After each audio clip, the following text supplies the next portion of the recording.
Hi అండి. 2025 జనవరి 10న ముక్కోటి ఏకాదశి.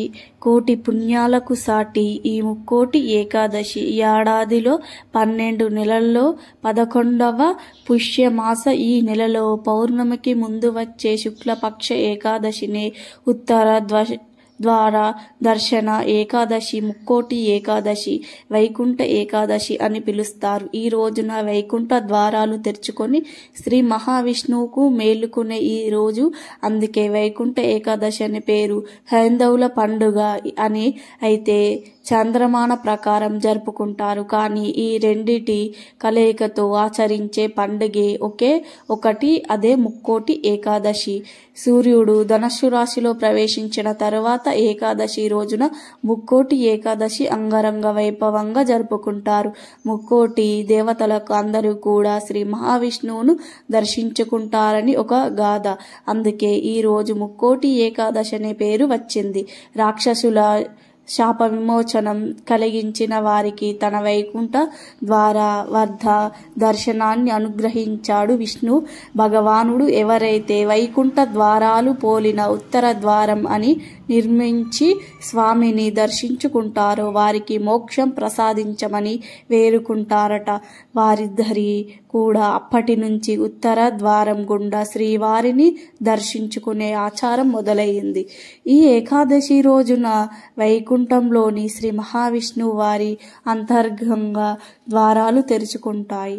కాబట్టి దీనిని వైకుంఠ ఏకాదశి అన్న పేరు స్థిరపడిపోయింది. అయితే ఈ ముక్కోటి ఏకాదశి రోజున మీరు పాపాలన్నీ కూడా తొలగిపోయి మీరు కోటి జన్మల పుణ్యం కలగాలి అంటే ఈ ఆకుపై దీపం పెట్టండి. ముక్కోటి ఏకాదశి రోజు ఈ ఆకుపై దీపం పెట్టడం వల్ల కోటి జన్మల పుణ్యంతో పాటు మీరు స్వామివారి అనుగ్రహం కలుగుతుంది. అంతేకాదు మీ ఇల్లు బంగారం అవుతుంది. ఈ ఆకుపై దీపం పెట్టడం వల్ల మీకు ఉన్న సకల దోషాలు తొలగిపోతాయి. మీకు కుబేర యోగం సిద్ధిస్తుందని పండితులు చెప్తున్నారు. ఈ ఏకాదశి రోజున మీరు ఉపవాసం ఉన్నా లేకపోయినా ఈ ఆకుపై దీపం వెలిగిస్తే ముక్కోటి దేవతల అనుగ్రహం కలుగుతుంది. రాహుకేతు శని దోషాలు తొలగిపోతాయి. ఈ అవకాశం పోతే మళ్ళీ రాదు. మరి ఈ ముక్కోటి ఏకాదశి రోజున శ్రీవారి ప్రసంగం చేసుకోవడానికి ఎలాంటి విధి విధానాలు పాటించాలో, మీకు ఉన్న దోషాలు తొలగించుకోవటానికి ఈ పవిత్రమైన రోజున ఏ ఆకుపై దీపం పెట్టాలో ఈ వీడియోలో వివరంగా తెలుసుకుందాం. అంతకన్నా ముందు ఫ్రెండ్స్, మా వీడియో నచ్చితే లైక్ చేసి షేర్ చేయండి. అలాగే మా ఛానల్ని సబ్స్క్రైబ్ చేసుకొని మాకు సపోర్ట్ చేయండి. ఇక వీడియోలోకి వస్తే, వైకుంఠ ఏకాదశి రోజున ప్రతి ఒక్కరూ కూడా బ్రహ్మ ముహూర్తంలోనే నిద్రలేచి స్నానాలు పూర్తి చేసుకోవాలి. భక్తి శ్రద్ధలతో వైష్ణవ ఆలయాలు దర్శించాలి. ముఖ్యంగా శ్రీ మహావిష్ణువును ఉత్తర ద్వార దర్శించుకుంటే ఆయన అనుగ్రహంతో పాటు శుభాలు కలుగుతాయి. ఈ రోజున విష్ణు సహస్రనామ పారాయణం చేయటం వల్ల సమస్త పాపాలు తొలగి భగవంతుడి అనుగ్రహం కలుగుతుంది. ఈ రోజు ఉపవాసం ఉండి ఎవరైతే శ్రీ మహావిష్ణువును ఆదరిస్తారో ఉత్తర ద్వార దర్శనం చేసుకుని విష్ణు సహస్రనామ పారాయణం చేస్తారో వారికి దైవానుగ్రహం కలిగి మోక్షానికి మార్గం ఏర్పడుతుంది. ఏకాదశి అంతరార్థం ఏమిటి అంటే, ఏకాదశి అనగా 5 జ్ఞానేంద్రియాలు మనకు కలిపి మొత్తం 11 అని వీటిపై నియంత్రణ కలిగి ఉంటుంది. వ్రత దీక్ష కొనసాగించడమే ఏకాదశి. ఉపవాసం అంటే కేవలం ఆహారం తీసుకోకుండా ఉండటమే కాదు. ఉపవాసం ఫస్ట్ అంటే ఎల్లవేళలా భగవంతుణ్ణి తలుచుకుంటూ ఉండటమే. ఉపవాసం ఏకాదశి వ్రతం కలుగుతుంది. భగవంతుని తత్వం పొందబడుతుంది. సత్యనారాయణ స్వామి వ్రతం ఆచరించినట్లయితే విశేష ఫలితం ఉంటుంది. ఏకాదశి తిథి యమ ప్రీతి, ద్వాదశి తిథి విష్ణు ప్రీతి. సహస్రనామం భగవద్గీతలలో కృష్ణ పరమాత్ముడు వారంలో భానువారం తిథుల్లో ఏకాదశి తిథి నేను అని చెప్పాడు. భానువారం అనగా ఆదివారం తిథుల్లో ఏకాదశి తిథి నేను అని చెప్పాడు. వైకుంఠ ఏకాదశి నాడు లేకుంటే ఏకాదశి నాడు తప్పకుండా ఏకాదశి వ్రతాన్ని ఆచరిస్తారు.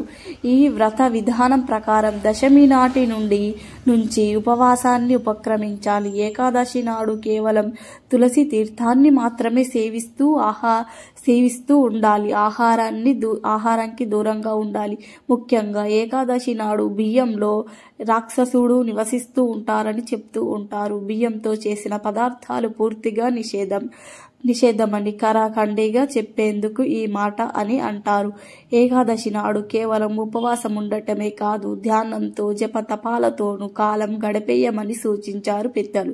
ఇక ఆ రాత్రి కూడా భగవంతుని స్మరణతోనే జాగరణ చెయ్యాలి. ఆకలి రుచి ఎరగదు, నిద్ర మెరుగుపడదు అన్నారు కదా, వాటికి అదుపులో ఉంచుకోవటమే ఏకాదశి వ్రత విశిష్టత.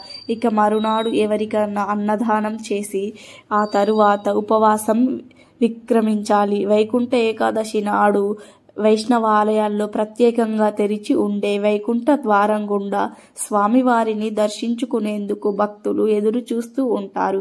కలియుగ వైకుంఠమైన తిరుమలలో కూడా ఈనాడు శ్రీవారి గర్భాలయానికి అనుకోని ఉన్న వైకుంఠ ప్రదక్షిణ మార్గం ద్వారా భక్తులకు నడిచే భాగ్యం లభిస్తుంది.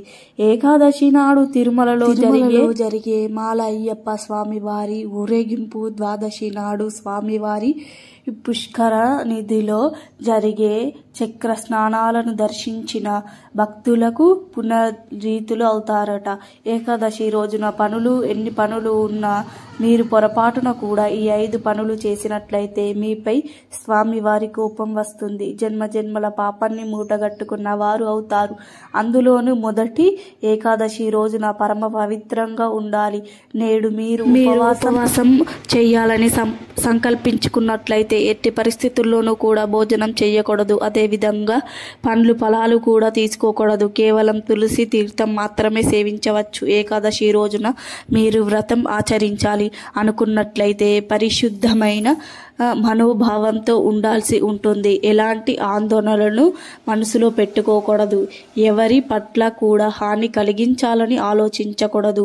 మనసులో శ్రీ మహావిష్ణువును ధ్యానిస్తూ ఓం నమో నారాయణ అని జపిస్తూ ఉండాలి.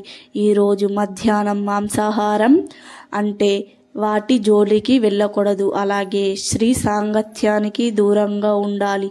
నేడు ఎవరితోనూ కూడా దుర్భాషలు ఆడవద్దు. ఏకాదశి రోజున గోవుకు సేవ చెయ్యాలి. ఒకవేళ గోవు మీ ఇంటి ముందుకు కనిపిస్తే దానిని తరిమివేయకుండా అన్నం లేదా నీటిని లేదా ఏదైనా ఆహార పదార్థాలను పెట్టాలి. గోవుకు ఎలాంటి హాని కలుగజేయకూడదు. సంవత్సరానికి ఒక్కసారి వచ్చే ఈ ముక్కోటి ఏకాదశి రోజున మీరు ఏమి చేసినా చేయకపోయినా ఈ ఆకుపై దీపం వెలిగించండి చాలు, మీకు సకల శుభాలు కలుగుతాయి. మరి అది ఏ ఆకు అంటే రావి ఆకు. రావి ఆకుపై ఇంకో వస్తువు వేసి దీపం వెలిగించాలి. రావి ఆకుపై ఇంకో వస్తువు వేసి దీపం వెలిగించాలి. ముందుగా ఈ ఏకాదశి రోజున మీరు విష్ణువును నిష్టగా ఆదరించండి. ఆ తరువాత మీ దగ్గరలో ఉండే రావి చెట్టు దగ్గరకు వెళ్ళండి. గుడిలో రావి చెట్టు మొదట్లో రాలిపడిన ఒక మంచి ఆకును ఇంటికి తెచ్చుకోండి. మీరు ఈ దీపానికి గుడిలో అయినా సరే వెలిగించవచ్చు. ముందుగా మీరు తీసుకున్న ఆకును నీటితో కడగండి, పూజ గదిలో పెట్టుకోండి. ఇప్పుడు ఆకుపై కొంచెం గల్లులుప్పును వేయండి, పసుపు కుంకుమలు వేయండి. ఇప్పుడు ఒక ప్రమిదను తీసుకోండి. ఈ దీపం మట్టి ప్రమిదలోనే వెలిగించాలి. ఒక మట్టి ప్రమిదను తీసుకొని దానిని శుభ్రం చేసి అందులో ఆవు నెయ్యిని కానీ నువ్వుల నూనెను కానీ పొయ్యండి. ఇప్పుడు అందులో 2 వత్తులు విడిగా వెయ్యండి. ఆ ప్రమిదను రావి ఆకుపై వేసిన ఉప్పుపై పెట్టండి. ఏకవత్తితో దీపాన్ని వెలిగించి నమస్కారం చేసుకోండి. ఇలా దీపం వెలిగించాక ఒక యాలకును ఆ దీపంలో వెయ్యండి. ఆ తర్వాత ప్రమిదకు రావి ఆకుకు బొట్లు పెట్టండి, పువ్వులను సమర్పించండి. ఏకాదశి రోజున ఇలా రావి ఆకుకు ఉప్పు వేసి దీపం పెట్టడం వల్ల మీకు ఉన్న దోషాలు అన్నీ పోతాయి. దీపంలో యాలుక్కాయ వేయటం వల్ల మీ ఆర్థిక సమస్యలు పరిష్కారం అవుతాయి. యాలుక్కాయ ప్రమిదలు వేస్తే మీకు ఉన్న ఆర్థిక పరంగా ఎదుర్కొంటున్న సమస్యలన్నీ త్వరగా బయటపడగలుగుతారు. ఉప్పు మీకు ఉన్న వివిధ రకాల సమస్యలను దూరం చేస్తుంది. ఉప్పు నెగిటివ్ ఎనర్జీని తొలగిస్తుంది. ఉప్పుపై దీపం పెడితే నరఘోష వంటివి ప్రభావాలు తొలగిపోతాయి. మీరు పడుతున్న కష్టాల నుండి బయటపడగలుగుతారు. రావి ఆకుపై దీపం వెలిగిస్తే వాస్తుగ్రహ దోషాలు అనేవి తొలగిపోతాయి. రావి ఆకుపై దీపం వెలిగిస్తే ఆరోగ్య సమస్యలు కూడా తొలగిపోతాయి. రావి ఆకు ఉప్పుపై దీపం వెలిగిస్తే మీరు పడుతున్న బాధలు తొలగిపోతారు. కనుక అందరూ కూడా ఈ ముక్కోటి ఏకాదశి రోజు ఈ ఆకుపై దీపం వెలిగించి శుభ ఫలితాలను పొందండి. సంతోషంగా జీవించండి. మా వీడియో నచ్చితే లైక్ చేయండి, షేర్ చేయండి, మా ఛానల్ని సబ్స్క్రైబ్